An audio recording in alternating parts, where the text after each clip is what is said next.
What made you start Bang Bang Noodle? This thing, basically, I cooked for a long time and I'm trying to find some food that I can connect with and basically bring back into LA. Growing up in LA, the food here is great, but I think it needs a little bit of a revise, especially with the Asian cuisine. I feel like, our Asian street food is not really represented well.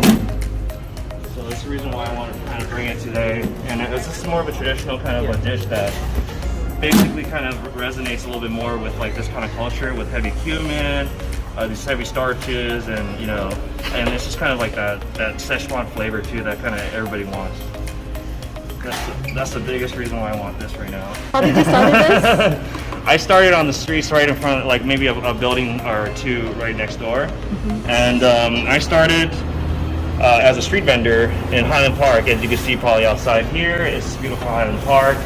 It's a great city that really welcomed that street food culture and that really embraced it. That's the reason why I wanted to kind of start it here.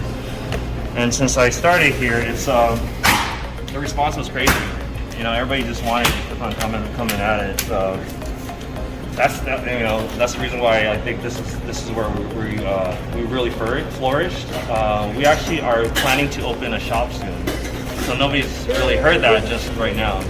So as much as I love the streets and the people, and I still want to connect with everybody, we're trying to open a place where we can actually connect with a lot more people.